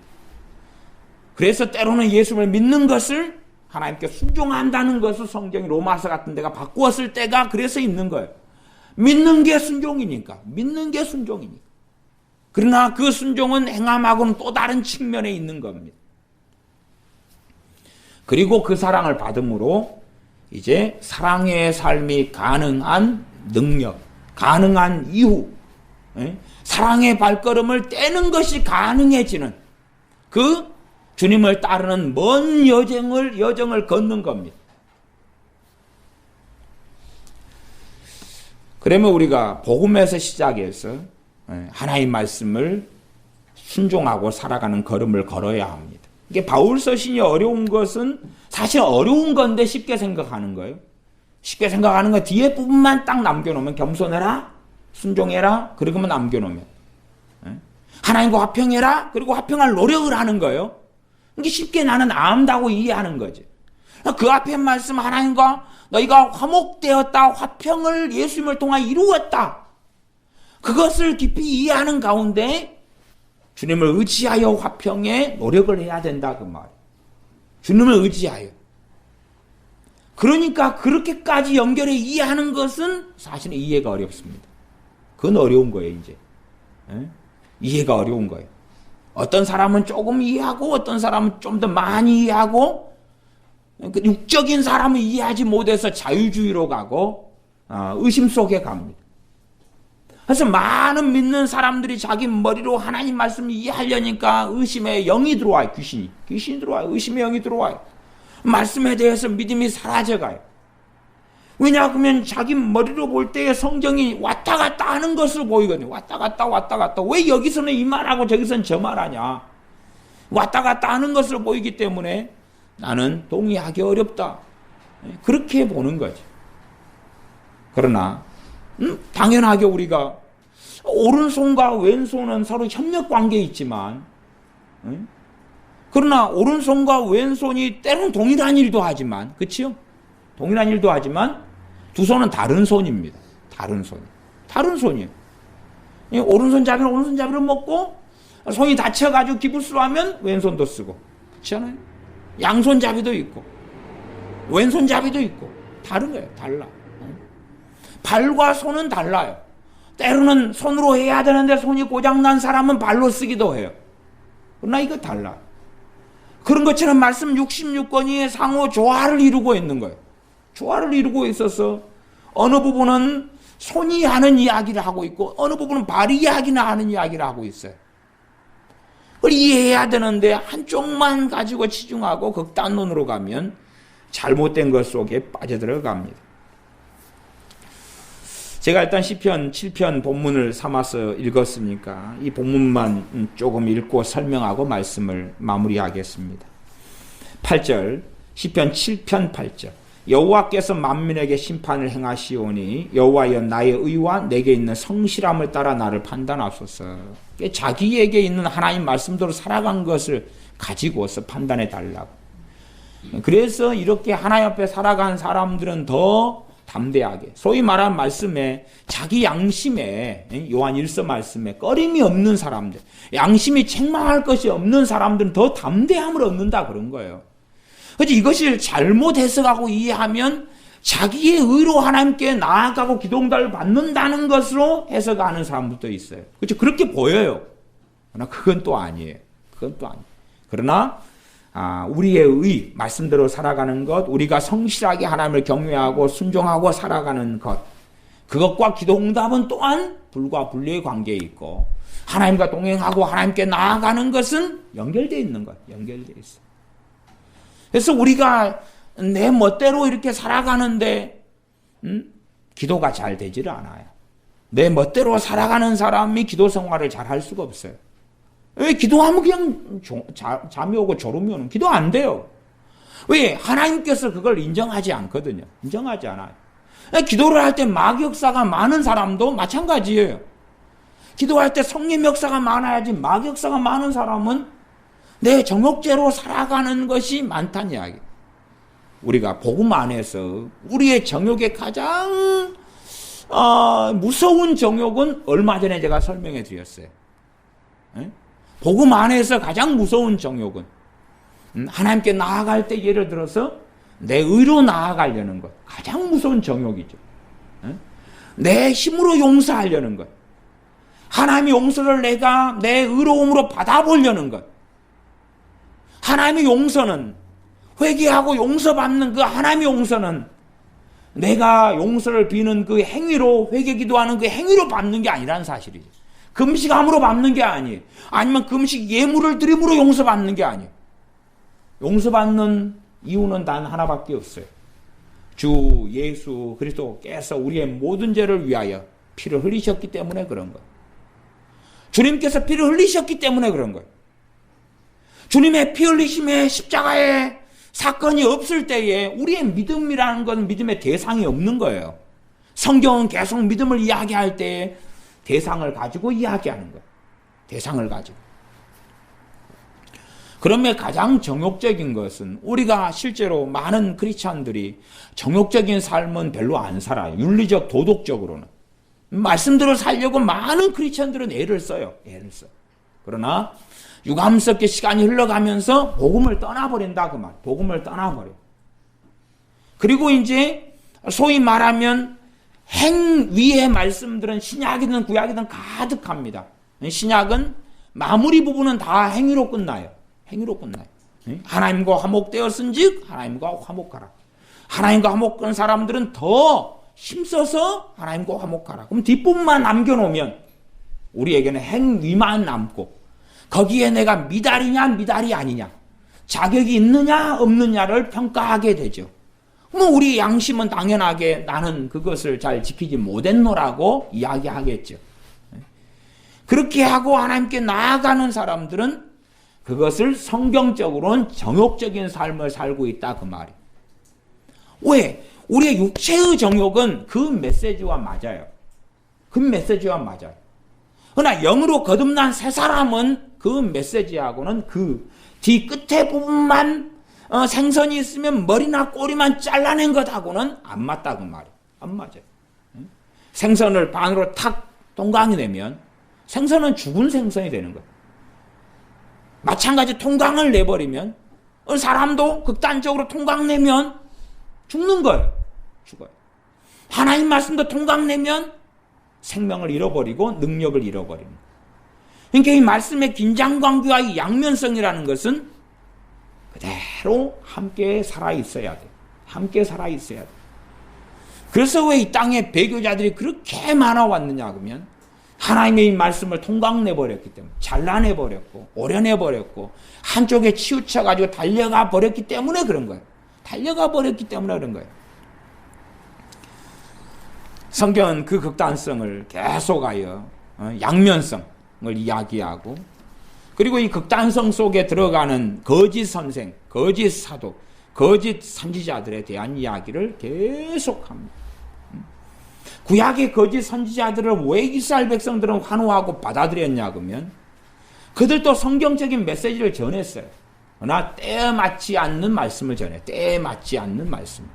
범사에 때가 있고 기한이 있다 그랬는데 회개를 선포할 때에 하나님의 사랑을 선포한 것. 하나님께서 이스라엘 너희를 선택하셨기 때문에 너희들은 아주 해피엔딩, 좋고 아름다운 일들만 펼쳐질 것이다. 지금 바벨론이 침략해 왔고 아시리아가 침략해 왔는데 이것은 잠깐이면 지나가고 더 아름다운 평화의 시대가 도래할 것이다. 너희는 선민이기 때문에, 하나님이 선택하셨기 때문에. 꼭 참 거짓말은 많습니다. 사명 있는 사람은 죽지 않는다. 혹시 그런 이야기 들어보신 분이 있어요? 사명 있는 사람은 안 죽는다.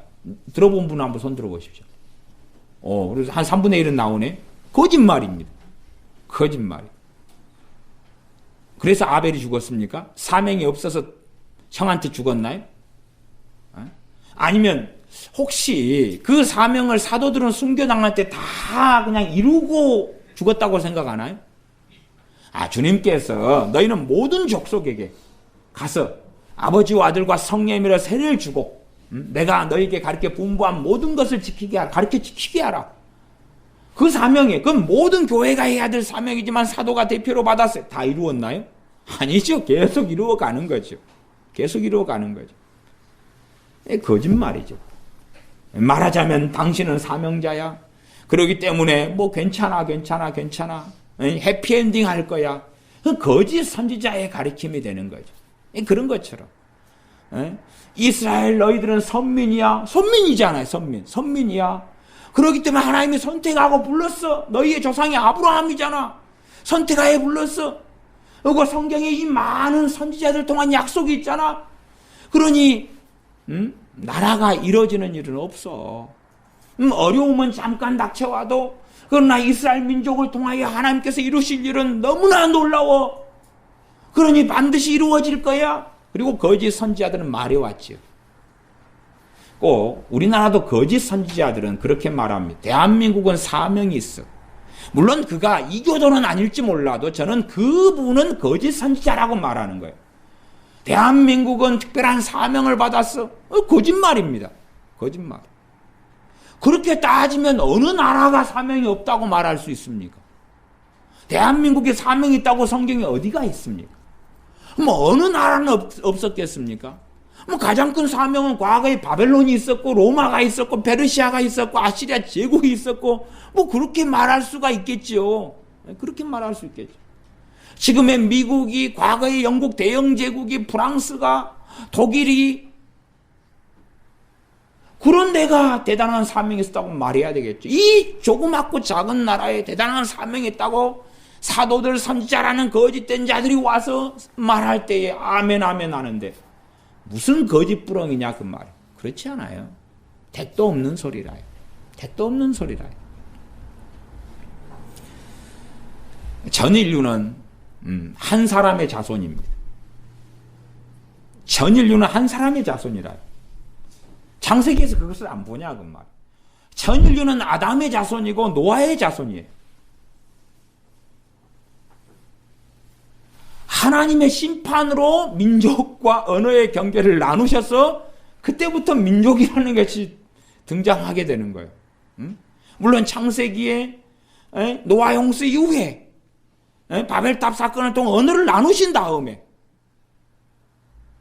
민족의 사명요? 아니요. 언어가 다를 뿐이지. 그냥 한 지역에 살면서 자기끼리 계속 애 낳고 결혼하면서 흑인. 한 지역에 살면서 계속 애 낳고 결혼하면서 백인. 한 지역에 살면서 애 낳고 결혼하면서 왕인종. 그런 거예요. 그러지 여러분 아시다시피 한국 사람하고 백인하고 결혼하면은 백인이 나와요? 황인종이 나와요? 섞여 나오죠? 섞여 나오죠? 백인하고 황인종을 계속 결혼시켜 보세요. 계속 그러면은 나중에는 점점 시간이 흘러갔어. 조상이 백인하고 황인종 그리고 그 밑에 자식이 나왔어요. 제가 멘델의 유전의 법칙처럼 또 다시 황인종하고 결혼시켜요. 자식이 나왔어요. 그 다음 황인종하고 결혼시켜요. 나중에 누가 되죠? 황인종이 거의 근사치가 나오는 거예요. 흑인하고 백인을 계속 결혼시키면, 그때는 황인종이 나오는 거예요. 시간 흘러가면. 한조상인 거예요. 한조상.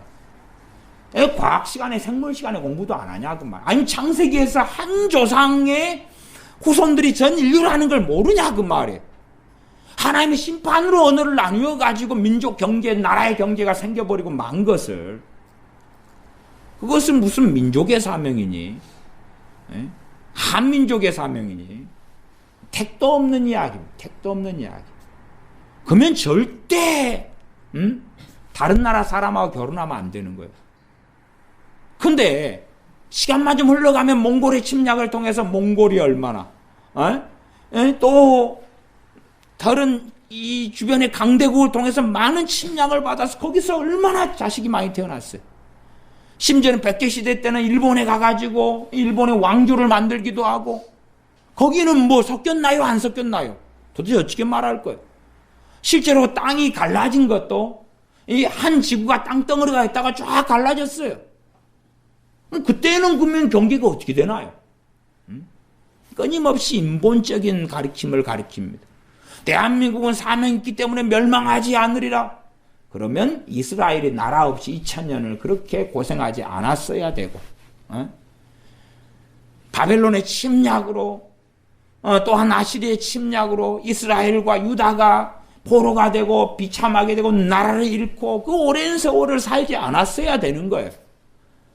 그러니까 자기들의 죄를, 죄악된 삶을 합리화하기 위하여 사명이라는 단어를 끄집어내요. 왜 많은 주의 종들이 망해왔습니까? 자기는 하나님께서 주의 종으로 사명을 주셨기 때문에 자기들은 결코 그 사명을 이루기까지는 망하지 않을 거라고 교만했기 때문에 그러죠. 그게 교만이죠. 교만이죠. 이스라엘이 교만하였죠. 우리는 선민이기 때문에, 아브라함의 후손이기 때문에 괜찮다고. 그게 거짓 선지자들이 행했던 주된 메시지고, 어찌 그렇게 똑같이 신사도 운동가들이 한국에 오면 그 똑같은 이야기를 한국 사람들에게 합니다. 한국은 사명이 있기 때문에, 한국은 하나님의 대가에 불렀기 때문에, 마지막 때 대부흥의 사명이기 때문에, 하나님께서 반드시 쓰셔야 되기 때문에 그 거짓부렁을 계속하고 사람들이 현혹되어서 받아들입니다. 그러니까 성경을 확인해야 돼요. 그 사람들에게 맞는 메시지가 주어져야 되는 거예요. 성경은 이 기본적인 양면성을 가지고 거기에 해당될 때에 그 말씀이 전해져야 되는 거예요. 해당될 때 그 말씀이 전해져야 되는 거예요. 해당되지 않을 때 똑같은 성경 말씀이 전해지면 그건 거짓 선생, 거짓 사도, 거짓 선지자, 거짓 메시지가 되는 거예요. 성경에서 나왔다고 할지라도, 말씀에서 나왔다고 할지라도. 마술사 시몬이 빌리 기사님의 사마리아에 가서 복음을 전하고, 복음을 받아들이고 예수님을 믿고 세례를 받고 전심으로 빌리 기사님을 따릅니다. 그 다음에 이제 베드로와 요한 사도가 와서 성령님 받기를 기도하며 마술사 시몬이 은을 드려서, 내게도 내가 원하는 사람은 누구든지 이렇게 성령을 받게 하는 이것을 내게 달라, 이 능력을 내게 달라고 요구합니다. 그러면 산상수훈을 갖다 붙여서 베드로 사도가 원수를 위하여 기도하라. 오 하나님, 시몬을 용서해 주시옵소서. 오 시몬을 위해 오늘부터 중보기도 들어갑니다. 그것이 아마 한국교회가 주장하는 것인 것 같아요.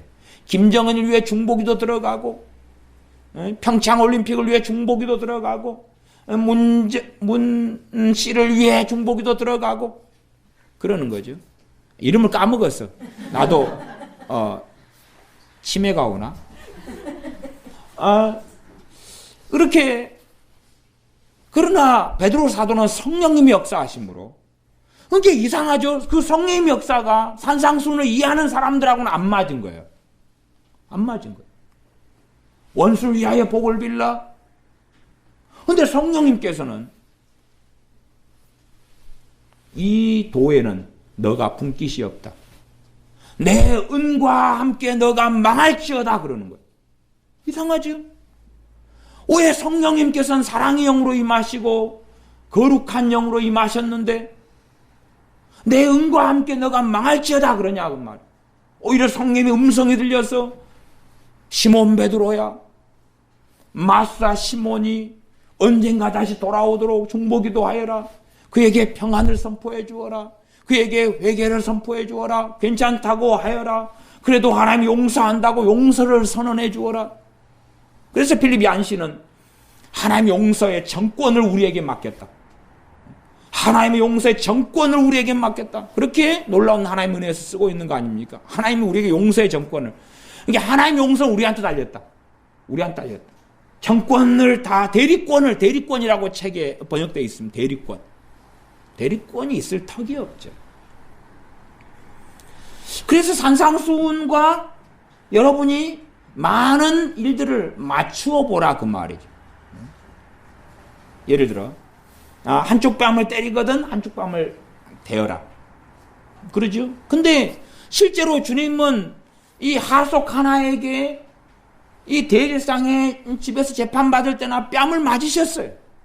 그때 주님께서 한쪽 뺨을 대신 게 아니라 내가 맞을 일이 있으면 너가 때리려니와 내가 무슨 맞을 일을 한 적이 있느냐라고 그가 때리는 것을 멈추게 하셨어요. 안 맞잖아요. 안 맞아요. 그게 안 맞게 이해되면 우리는 성경을 잘못 이해하고 있는 거예요. 주님께서 여기서 따로 저기서 따로 행하실 분이 아니시란 말이에요. 그런 극단적인 잘못된 이해가 우리에게는 너무 많아서 그래서 거짓 선지자들이 성경을 이용해서 등장하는 거지 무엇을 이용해서 등장하겠냐 그 말이에요. 거짓 선생들이 말씀을 이용해서 등장하는 거예요. 이 말씀의 가장 기본적인 이 양면적인 측면에서 응? A와 B가 있다고 하면 B가 필요한 사람에게 A를 주고 A가 필요한 사람에게 B를 주는 거예요. 응? 정말로 자기 의로 하나님께 나아가려는 사람에게 예수 그리스도의 의를 전해야 되고 근데 자기 의로 나아가려는 사람에게 자기 의로 하나님께 나아가는 것을 가르치면 아멘 그러는 거. 은혜 받았다고. 왜? 자기 생각하고 같은 걸 들었거든요. 같은 걸 들었어요. 같은 걸.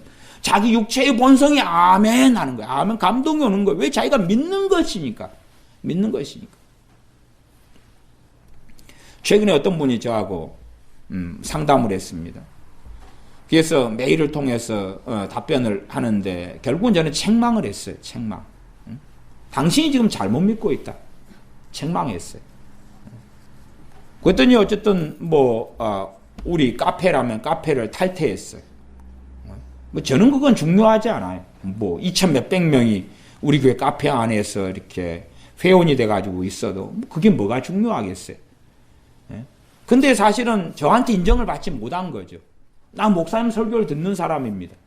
내가 일반 약자한 삶을 사는데 나를 의롭다고 해 주십시오. 하나님 앞에 잘 살았다고 해 주십시오.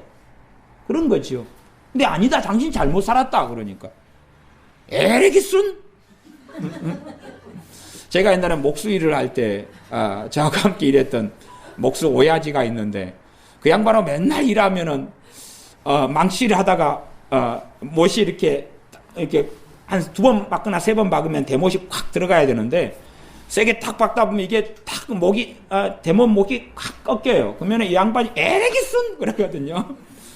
일을 오래 하다 보니까 그게 간혹 나와요. 에레기순. 근데 그런 사람이 에레기순이에요. 에레기순.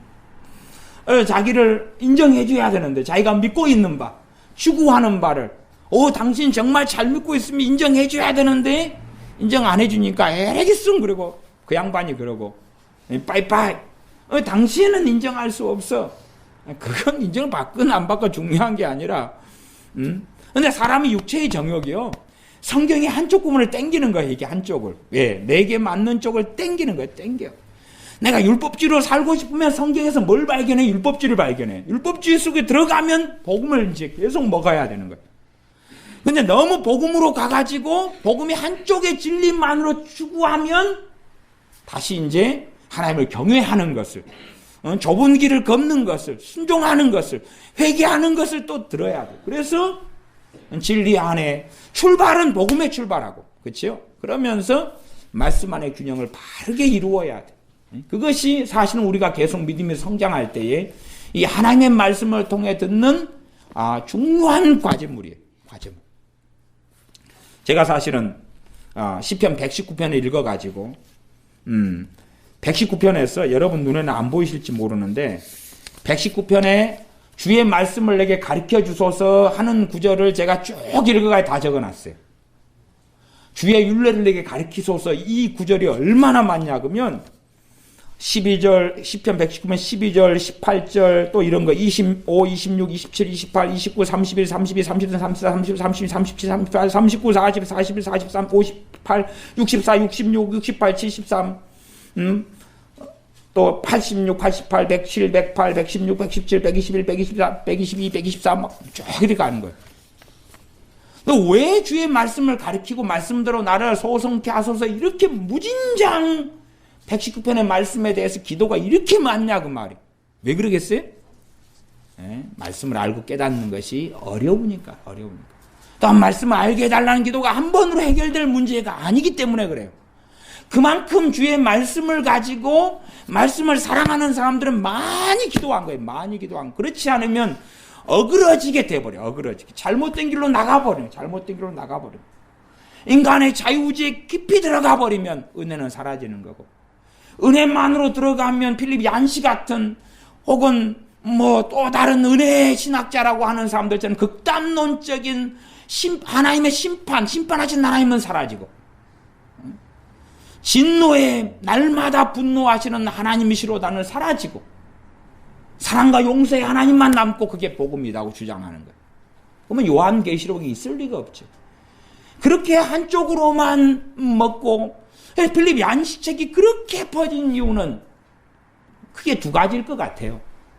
하나는 율법주의에 빠진 사람들이 은혜의 메시지가 필요하니까 먹었어요. 그렇죠? 그럼 도움이 좀 됐겠죠. 그러나 자기 정욕대로 산 사람이 얀시책을 볼 때에 아멘인 거예요. 그리고 멸망의 길로 걸어가는 거예요. 소위 말하면 자기 마음대로 사는 사람이 조엘 오스틴의 긍정의 힘을 보고 멸망의 길로 가는 거예요. 그런 사람은 폴 오셔 같은 회개의 설교를 들어야 되는 거죠. 그러나 너무 그렇게 듣다 보면 또한 행위 쪽으로 치중해서 나가버리죠. 내 의에 근거해서 하나님께 나아가려는 거. 그럼 다시 복음의 메시지를 들어야 돼. 그러나 필립 얀시는 기본적으로 하나님에 대해서 거짓말하고 있는 사람입니다. 거짓말하고 있는 거예요. 심판의 하나님이 아니라 자비의 하나님입니다. 분노의 하나님이 아니라 나는 분노의 하나님으로 알았다. 그런데 아니더라. 분노의 하나님이 아니라 용서의 하나님이다. 거짓말이죠. 둘 다지요. 멍청이도 아니면 그건 다 아는 겁니다. 거짓 선생이기 때문에 거짓말을 하는 거예요. 우리는 하나님을 아는 데서, 그리스도를 아는 데서 말씀 66권을 통하여 자라가야 됩니다. 기도하겠습니다. 살아계신 아버지 하나님, 우리가 때에 맞는 양식을 하나님의 말씀을 통해서 공급받게 하여 주시옵소서. 우리 힘으로 하나님 앞에 바르게 못 서원즉 성령님을 충만히 부어주셔서 말씀에서 때에 맞는 양식을 우리가 먹도록 거룩하신 성령 하나님을 통하여 우리를 도와주시옵소서.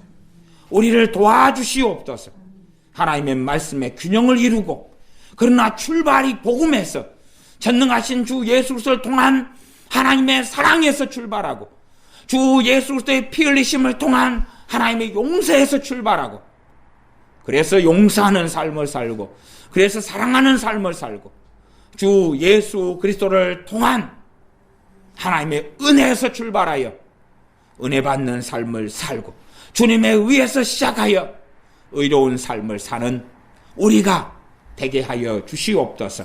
우리 주 예수님의 이름으로 기도하옵나이다. 아멘.